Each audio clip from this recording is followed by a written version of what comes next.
केवल हमें कथा को सुनना है, कथा में ध्यान देके हमको अपने कल्याण का मार्ग खोजना है। कथा में ध्यान देकर हमको कल्याण का मार्ग खोजना, किसी प्रपंच में नहीं पड़ना, कल्याण हो रहा था किसी भी संसारी वातावरण में। तो अभी मैंने जो कहा ना महाराज, हमारी दृष्टि अर्जुन की भांति होना चाहिए। हमारा संकल्प भी भगवान की तरह होना चाहिए। तो भगवान ने संकल्प लिया था, प्राण जाए पर वचन न जाए। जो अपने वचनों पर अटल रहते हैं उनका घर भी अटल हो जाता है, स्थिर हो जाता है। अपने वचनों पर अगर आपने कोई मेहमान बुलाया, मैंने कथा में कई बार कहा है, तो आप मेहमान बुलाया है, उसकी जाने के लिए सोच मत करो। भाई मेहमान बुला तो लिया, लेकिन हम कह रहे कि जब मेहमान कब उठे यहां से, भाई तू बुलाया क्या, मुझे बताओ। भाई मेहमान तो बुला लिया, लेकिन हम भैया कब उठे तब मैं कुछ करूं। तो पहले बुलाया क्यों था? भाई मेहमान का बुलाना माने अतिथि का आना, माने भगवान का। अगर भगवान अपनी मर्जी से जाना चाहते हैं तब जाएगा। अगर हम आए हुए अतिथि भगवान को कहे कि जे जाए, तो हमारे घर से भगवान वास्तव में चले जाए। बोल सच्चे दरबार की जय। अब आप सब आते हो, मैं आपसे कभी कहता हूं कि जाओ यहां से? आपने देखा होगा, अगर मुझे जाना है तो मैं ही उठ के चला जाता, लेकिन मैं ये शब्द नहीं कह के गया कि जहां से जाइए। आप भगवान के अतिथि हैं, मैं भी भगवान का एक सेवक हूं। मेरे में क्षमता नहीं है कि मैं आपसे कहूं कि आप यहां से बाहर निकल जाओ। मेहमान हमारा अतिथि होता है, अतिथि का मतलब है भगवान। इसलिए नौता तो करती है, लेकिन जिमाने के बाद लगती है कि कुर्सी खाली करे होती चाहिए। कई मेहमानों को तो घर में नहीं घुसने देते अंदर।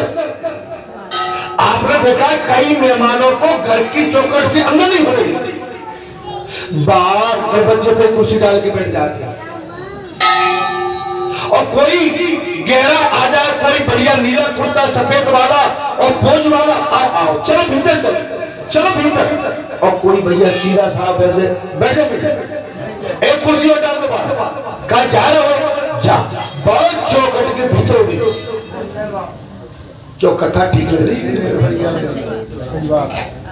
आप क्यों बुलाते हो किसी को? भाई मेहमान का मतलब होता है कि चौखट के अंदर तो जाए घर पे। और आजकल तो घर में कोई नहीं ले जाता, आजकल तो भैया सब मैरिज हाउस, होटल हाउस, महाराज सब हाउसों में चले जाते। घर में तो ले जाने का समय किसी के पास है।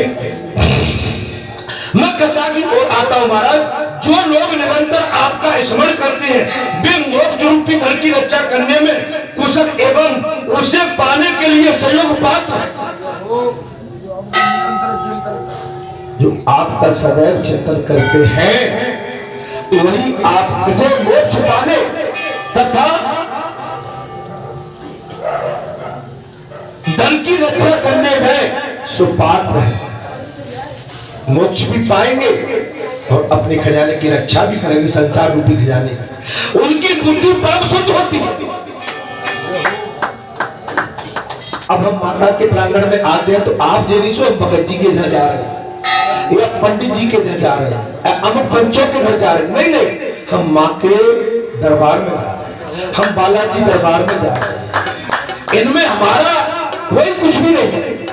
अब आप कह के आए भाई, हम तो वहां गए, भाई आप बालाजी के लिए आए, माँ के लिए आए, जैसे आप आए वैसे ही हम आए।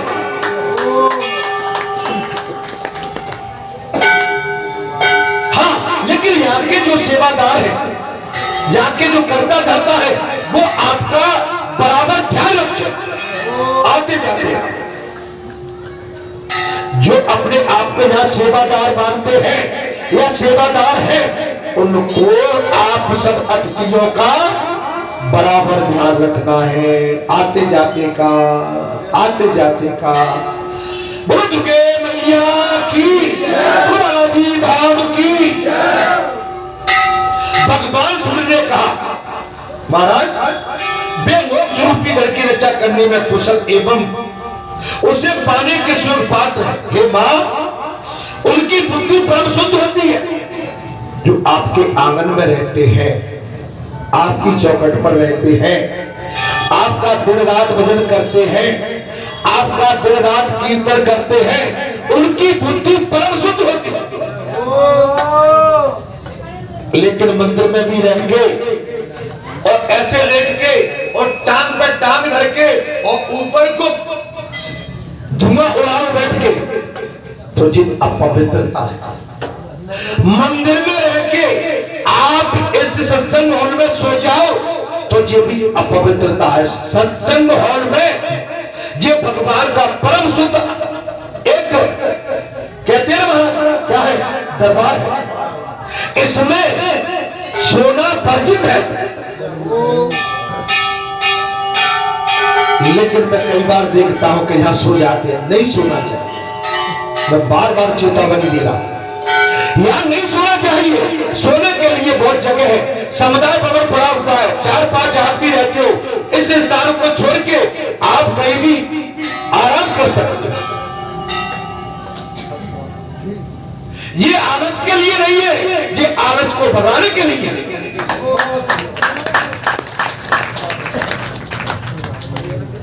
भजन के लिए। अच्छा, मुझे कितना टाइम हो गया था आपके साथ बैठे बैठे, सही से बता। 27-28 साल हो गए। आज मैं अपनी प्रशंसा नहीं कह रहा हूं, आप मुझे आज सही बता दें, सही बताना है। मुझे आज तक जहां सोते हुए लेटे हुए आपने देखा है?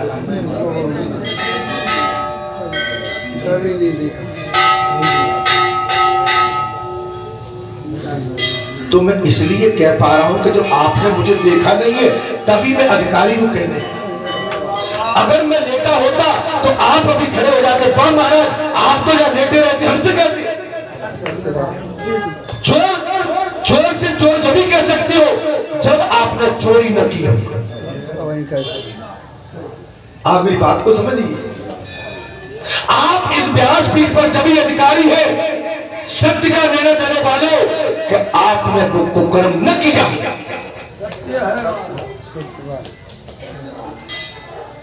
कुछ मैं ज्यादा तो नहीं भूल जाता हूं मेरे भाई, सत्यता बोल रहे। मेरा भी शरीर थक जाता है, लेकिन बैठा हूं तो बैठा बैठा यहां से खड़ा होकर चला। ये सिद्ध पीठ है, ये तपस्या का पीठ है। अभी परसों ही एक भगत बैठे थे, महाराज जैसे पटिया वाले की पटिया तप गई थी और ये पटिया भी तप गई। मेरे पे नहीं रह गया तो मैंने कहा इसको भी पटिया वाला ही मान लो, ये भी पटिया वाला।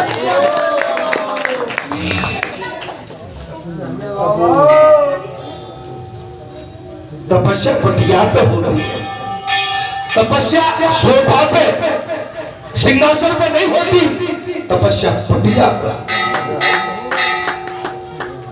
आजकल के संतों के लिए मैं बोलूंगा नहीं, आजकल तो क्या करेंगे।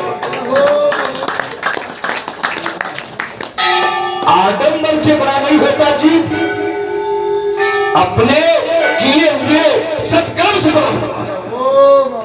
सत्कर्म से आडंबर तो मैं हवाल फेंक तुम मैंने आज बता दिया। अभी मैंने कहा तुम्हारे मन की बात मैं जान जाता हूं, तुम जहां से जब उठते हो तुम्हें पहचान लेता हूं कि गए। अच्छा, आपको लगता है कि भगवती महाराज देख नहीं पा रहे, भगवती महाराज की चारों तरफ आग लगी, पहचान जाते गए। और तुम्हारे आप उसमें इशारे होते हैं, उनको भी पहचान जाता हूं कि इशारा कहां चल रहा है।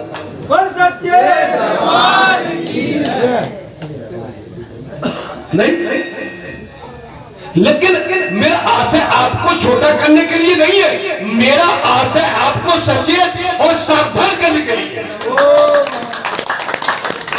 मेरा मतलब आप जब तक इस बाबा के धाम में आश्रम में मेरे साथ सत्संग का सेवा पार कर रहे हैं, मेरा कर्तव्य है कि मेरे भटके हुए शिष्य का ध्यान इधर उधर जाता है तो मैं उनके ध्यान को एक जगह स्थिर करूं।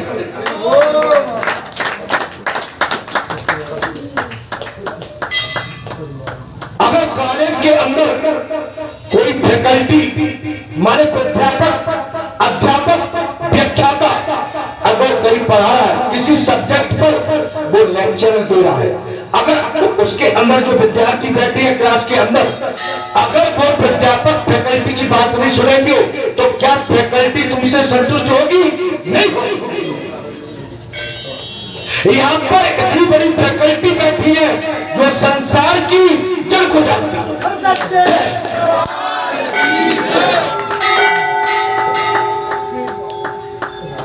फिर आप कैसे फिसल जाओगे? मेरे साथ दोस्त थी,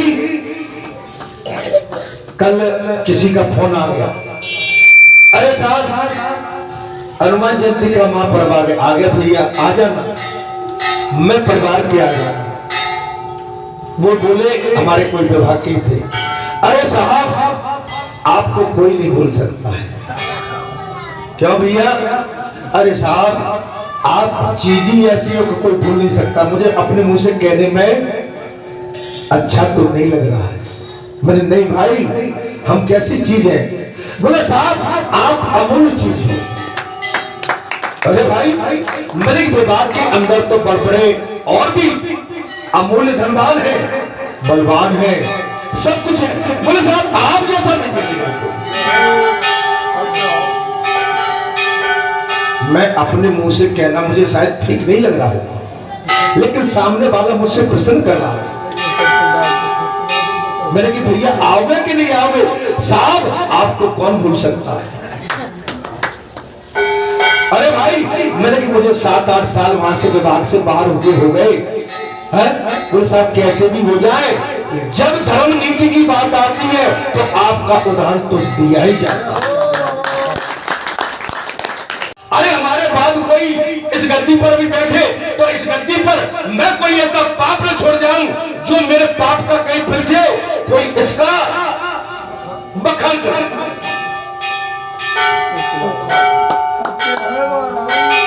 आप घर में परिवार में रहते हो, अपने परिवार में भी ऐसी साधना करो कि आपका परिवार आप पर हावी हो जाए। तब हावी कब नहीं हो पाएगा? जब आपके अंदर त्याग बहरा होगा, तब आप कहीं लुटेरे होगे तो परिवार तो हावी हो जाएगा। बोल सच्चे दरबार की जय। समझ, कम खा लो, कम ले लो, 4 गुण छोड़ दो। अरे मौका पड़ जाए तो 100 गुण छोड़ दो, नहीं तो पीछे हट जाओ।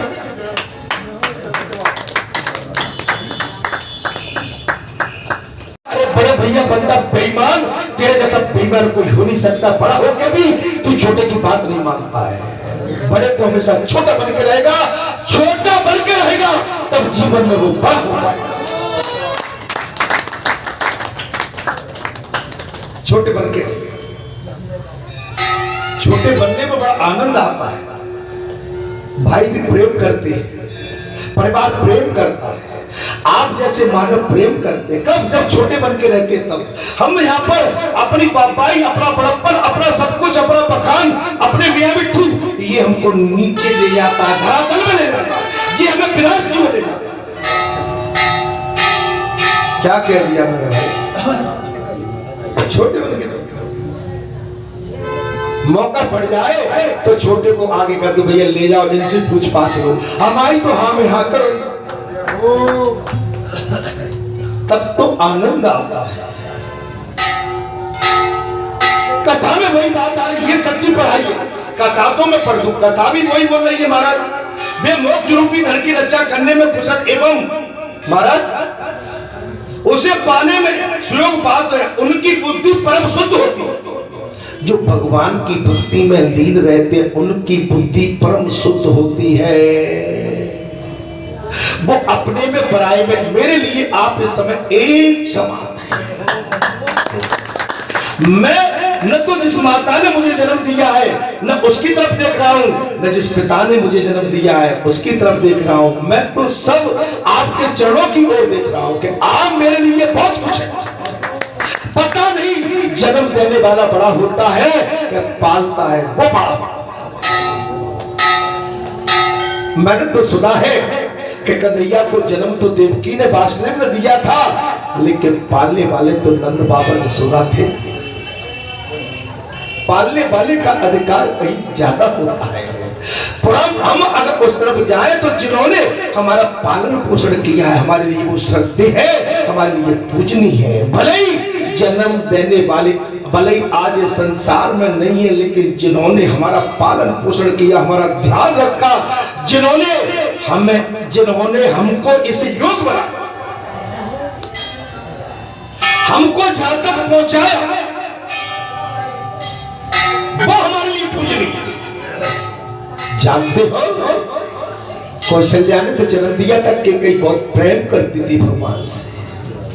केकई कभी नहीं चाहती थी कि राम केकई की नेत्रों से दूर हो। केकई हमेशा चाहती थी कि आज जिस भरत ने मेरी कोख से जन्म लिया है, आज अगर मेरे राम ने मेरी कोख से जन्म लिया होता तो मेरा भाग्य कितना उदय होता। उसी समय अंतर्यामी भगवान ने कह दिया, माता केकई तुम्हारे लिए एक अवतार और सही। द्वापर में महाराज देव की बनी है केकई जन्म दिया है और कौशल्या बनी है यशोदा। कौशल्या को अभाव रहता था कि जन्म तो मेरी कोख से लिया है, दूध केकई का पीता है। बोले माँ अगले जन्म में तुम्हारी भी पूर्ति कर दूंगा, जन्म केकई से लूंगा और दूध तुम्हारे स्तनों से पीऊंगा। तुम्हारे लिए एक अवतार और आशीर्वाद बेटा।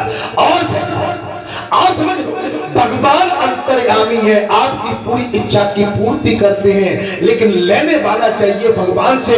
आप बालाजी धाम ग्राम मरेठा में आए हो तो मैं वही कथा कह रहा हूं कि आप मुझसे लेने आए हो कि मुझसे कुछ छुपाने या मुझसे कुछ बचाने आए हो। लेने आए हो तो मेरे बन के रहो, मैं गारंटी देता हूं तुम्हारी झोली भर दूंगा।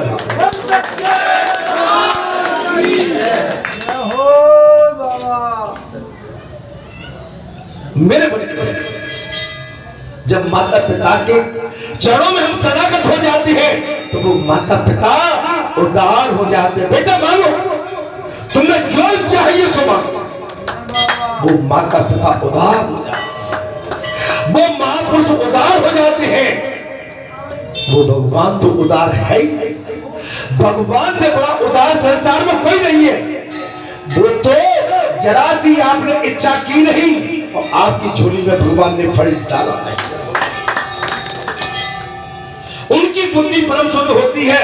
आपके उन बड़भागी भक्तों का कामार भगवान से भी सदा स्मरण करते हैं। माँ भगवती जो आपके चरण बिंदों की चरण बिंदना करते हैं, वो उन भक्तों के भगवान शंकर भी ध्यान रखते हैं। भगवान शंकर भी उनका ध्यान रखते। कितनी सुंदर कथा चल रही है। हे माँ, भगवान ने कहा, हे माधवन, जिसके हृदय में आपके अत्यंत निर्मल युगल जल बिंदु सतत विराजमान है, ये संपूर्ण विश्व उसके हाथ में है। ये संपूर्ण विश्व जिसके हृदय में आपके चरण विराजमान है, उसके अंदर संपूर्ण विश्व समायोजित है। बाबा हनुमान ने लंका में रावण से कहा था, रावण मैं तुझे कुछ देना चाहता हूं। बड़ी सभा में जब देने की बात करी तो रावण बड़ी सोच में पड़ गया कि मेरे पास सब कुछ है, तीनों लोगों का राज्य, सारी सृष्टि पर मेरी हुकूमत है और सारी सृष्टि के देवता मेरे कार्य सिद्धि पूरी करते हैं, और तू इसके ऊपर मुझे क्या देना चाहता है? बंदर मरकट दे, क्या देना चाहता है? तब बाबा हनुमान ने बहुत सुंदर बात कह दी, कृपया करके ध्यान से सुन। रावण, मैं तुझे कुछ देना चाहता हूं, तू और तेरी लंका अचल हो जाएगी। राम चरण पंकज धरऊ, लंका अचल राज तुम करऊ। भगवान राम के श्री चरण कमल, हे रावण तुम अपने हृदय में स्थिर कर लो, तुम्हारी लंका और तुम अचल हो जाओगे। हे संत महात्माओं, भक्तों, बच्चों, मैं गारंटी देता हूं कि श्री नारायण के चरणों को अपने हृदय में स्थापित कर लो, भगवती की चरण वंदना करके उनको अपने हृदय में विराजमान कर लो।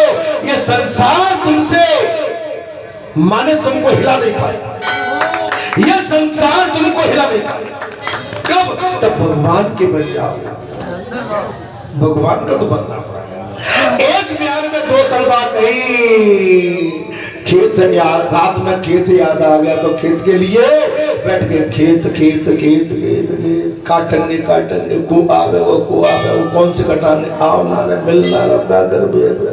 नींद भर गई, जो सवेरे देखी जाएगी, सवेरे देखेंगे। नींद मत खो, सवेरे होगा तब देखेंगे, उठेंगे, धरती माता की चरण वंदना करेंगे, जलपान करेंगे, दिशा मैदान जाएंगे, सीताराम जपेंगे, ठाकुर जी को नहलाएंगे। उसके बाद चाय वाय पी के नाश्ता भी कर लेंगे, पेट में भी थोड़ा वजन डाल लेंगे, क्योंकि संसार में जाके कहीं चिंता बढ़ गई तो भूख भी चली जाएगी, फिर कमजोरी सताएगी। तो बिल्कुल टन होके निकलो भैया। अब देखो खेत कैसे कटेगा, खेत कैसे कटेगा, और ये खेत कैसे कटेगा। कार्य को बचवा बोले नाने तो भैया फिर अपनी पहुंचता धीरे धीरे। कैसे? अपन बढ़िया खा पी के निकले, नहा धो के निकले, भगवान का भजन करके निकले, बड़े लगो कटाई में ठंडे ठंडे में काट लो, फिर आराम कर लो, फिर नेक दोपहरिया में फिर बढ़िया धीरे धीरे धीरे कर लो। माने मजदूर लगेगा 9-10 बजे और तुम लग जाओ सवेरे माने 8 बजे, और मजदूर काम करेगा शाम को 4 बजे तक और तुम काम करो शाम को 6 बजे तक।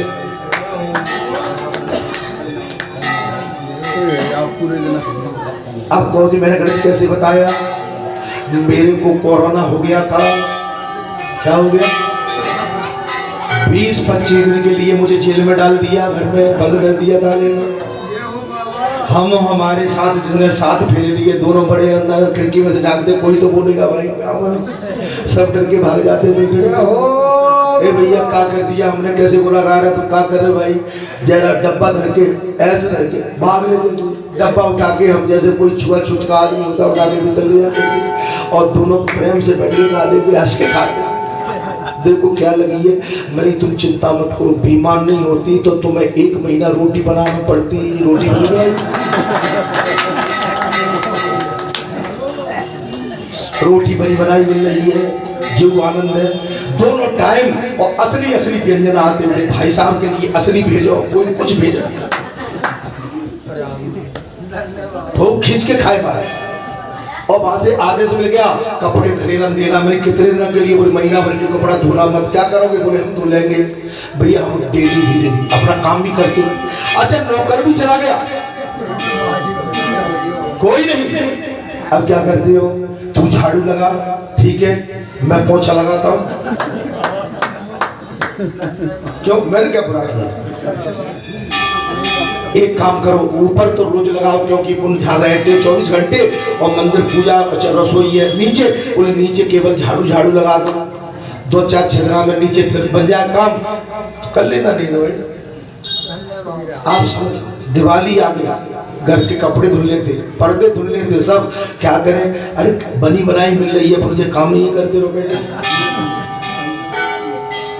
तो मैंने बुरा तो नहीं किया भाई, नौकर नहीं है घर में, बीमार पड़े हुए हैं तो घर को गंदा रखेंगे भाई, घर तो कपड़े भी धोना पड़ेंगे। मशीन में कपड़े काहे में, पूरी मशीन में डाल, आजकल तो वॉशिंग मशीन है, सूख के भी आ जाएंगे। आपके हौसले बुलंद होना चाहिए। आपके अंदर अगर करने की जिज्ञासा है तो आप पत्थर के अंदर से भी पानी निकाल सकती हो और रेत के अंदर से तेल निकाल सकती हो। सच्चे दरबार की अंदर विश्वास होना चाहिए मजबूत। महाराज आपको अच्छा लगा होगा, मैंने काम किया तो अच्छा आपके आदमी करते हैं काम वाम, थोड़ा बहुत घर में मौका पड़ जाता है तो झाड़ू वाड़ू लगा देते कि नहीं? पोछा मोछा लगा देते कि नहीं? आपने लगाया कभी पोछा?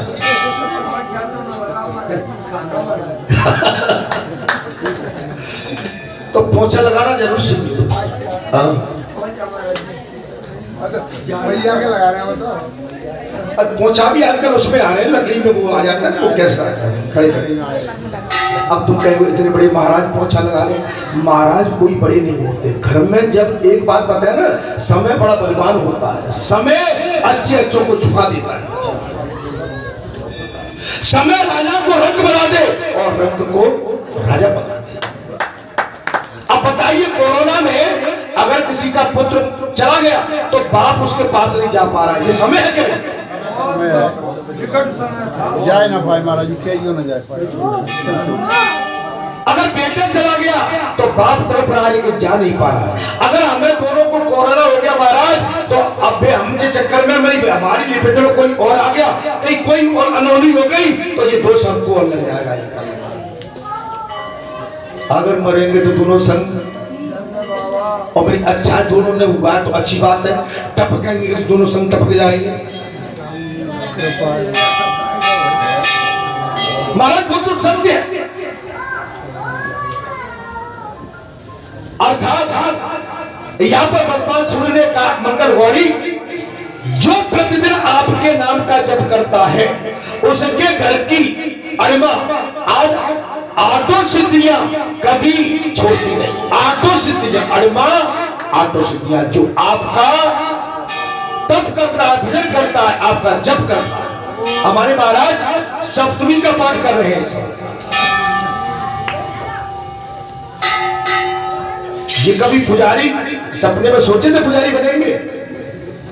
आपका मेरा घनिष्ठ प्रेम 20-22 साल से, लेकिन मैंने कभी चर्चा नहीं की थी कि आपको मैं यहाँ का पुजारी रखूंगा या पंच रखेंगे, लेकिन इनके भाग्य में था, इनके प्रारंभ में था। आप भी आप समझ कभी चर्चा नहीं की। पंचों के माध्यम से उसी दिन ये हो गया कि भाई अमुक अमुक को वहां की सेवा का भार दे दो, बात खत्म। वही जो राम रचना का कोक कर तिलक बढ़ावे शाखा, अरे अस कई लगे जपन हरिनामा गई सती जहां प्रभु। भगवान को जब जब जो करना तब तब हमारे भाग में होता है। क्या मालूम था कि मैं कभी आपके व्यासपीठ पर बैठ के हम आपको कथा का प्रवचन करेंगे या शास्त्र के अनुसार आपको वेदों का ज्ञान कराएंगे? कभी जीवन में नहीं। लेकिन क्या मेरे भाग्य में ये कभी लिखा था इसलिए हो रहा है।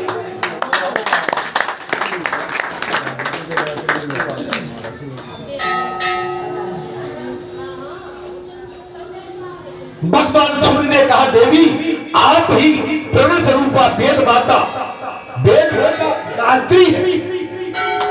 आप वेद माता गायत्री हैं, वेद आपसे पैदा हुए हैं। आप ही दुजों के लिए कामधेनु है। आप ब्राह्मणों के लिए, संतों के लिए कामधेनु, माताओं के लिए कामधेनु है। और आप ही संपूर्ण कर्मों की सिद्धियों के लिए देवताओं और पितरों की तृप्ति में कालभूत स्वाहा एवं स्वधा है। स्वाहा भी है और स्वधा भी। माता मंगल गौरी, भगवान सूर्यदेव ने कहा, हे माता जगत जननी मंगल गौरी, आप ही भगवान चंद्रशेखर के समीप गौरी रूप से विराजमान है। चंद्रशेखर भगवान शंकर के साथ विराजमान है। हे मां, भगवान सूर्यदेव ने कहा, आप बड़े भाग्यशाली हो कि आज सप्तमी के दिन और मां भगवती की कथा।